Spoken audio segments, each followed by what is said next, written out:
do you perceive Vice President Harris compared to President Biden in terms of competency and experience? I think she's worse. She doesn't even know what's going on at the border. Right. And that's what she was supposed to be doing and in charge of. I mean, as a school teacher, if I did not do what I was supposed to be doing, you better believe my job would be in jeopardy.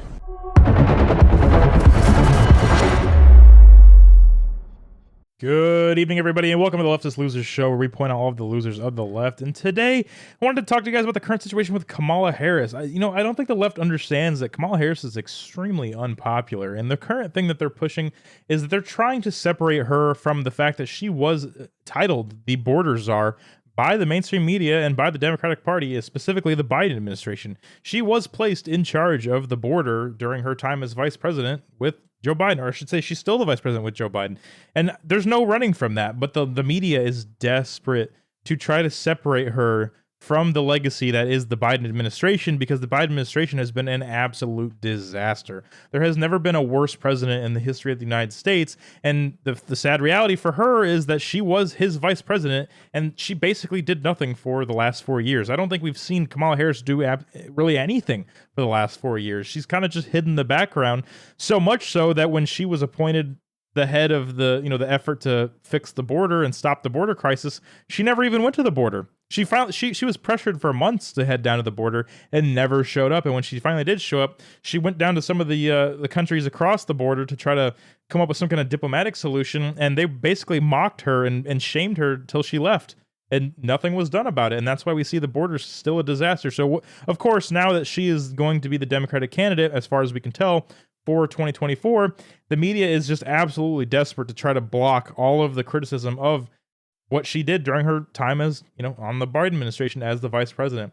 And anyways, folks, so we're going to go ahead and roll this clip. I'm going to show you guys how, the absolute hypocrisy of the mainstream media. And we're going to go ahead and jump right into that now so you guys can see how they are just completely gaslighting the entire country. And, it's just absolutely shameful. So let's go ahead and jump right into that right now. Quote unquote border czar.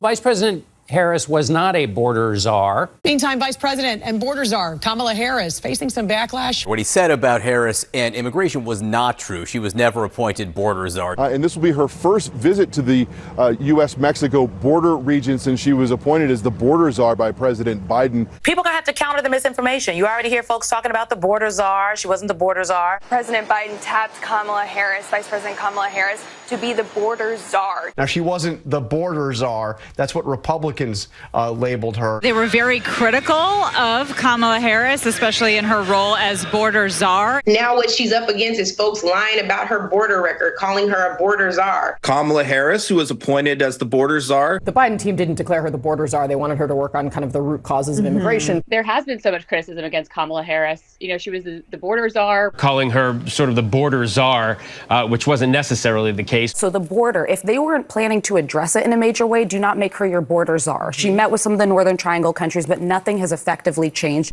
And there you have it, folks. I hope you guys enjoyed watching just the media just making themselves out to be absolute clowns. There's so much hypocrisy in the mainstream media. It's absolutely insane. I wouldn't be surprised if we see them going back and deleting or changing the headlines of articles where they called her the border czar and acted like she was going to be the second coming of Jesus to the border crisis and solve all of the issues. When again, the reality was she just kind of hid in the basement, just like Joe Biden. She followed the leader. Joe Biden was the head of the Democratic Party for the last 4 years, and she followed his lead and just hid in the basement and did absolutely nothing about the border and let that open wound on our country just absolutely fester to the problem it is today, where we see even Democrats now are coming out in places like New York and Chicago and are just up in arms, frustrated with the fact that their public schools and stuff are being used practically as homeless shelters, and that the local governments there are paying hand over fist with taxpayer money to support these illegal immigrants that are being dumped in their cities. And it's hilarious, folks. And you know what? All of this pandemonium on the Democratic Party, all of this hysteria and hypocrisy and absolute gaslighting that they are just dumping on the country like crazy, all comes down to what is right here in front of you guys, and that is the Real Clear Politics, which, this is aggregates of all the different polls showing that Donald Trump is just crushing crushing it right now. He is up by 2 points. And if you know about polling data, you know that over the last couple of elections, whenever the Democrats are up by like a point or two, it's usually pretty even, right? The Democrats, polls usually skew like a point or two in the Democrats' favor. So the fact that Trump is up by almost 2 right now, whether you trust these polls or not, means he's probably up by like 4. Trump is probably a +4 for Trump. And if you look literally just a week or two ago, right after the assassination, up 7. He was up 7 for Rasmussen. Like, look at the chart. I mean, his approval rating is higher than Kamala Harris's and Biden's, and it has been for months, literally since April. I don't think that there is any chance that Kamala Harris could actually beat Donald Trump in a fair election. And the Democrats know this, and that's why they're now openly attacking JD Vance with emotional manipulations and saying that he's sexist and misogynist for his cat lady comment when the reality was he was just trying to have a conversation about, our leadership not putting any priority on families when that should be the focus of the country, the future generations. And of course, they have to, play to the emotional side of the Democrats, because that's the reality, is they are all emotional children who need to feel good and get that dopamine hit. And that's all it takes for them to vote for that side. So this is the real reason the Democrats are panicking. It's because Trump's just crushing it. I mean, Trump almost beat them last time, and he was not doing anywhere near this well. So they know this isn't going to go well for them. And I think the reality is, I think Kamala Harris is a throwaway candidate. They're obviously going to try their hardest to get her in there because it would be beneficial for them.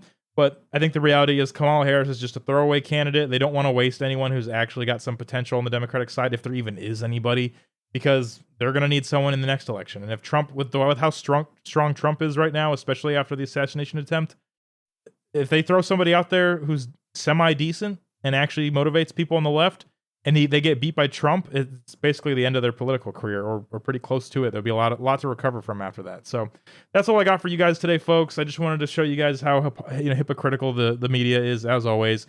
And this is the most clear example of that we could find. I hope all of you are having a fantastic week, had a fantastic week, and enjoy your weekend. And I will talk to you guys on Monday in my next video. Peace.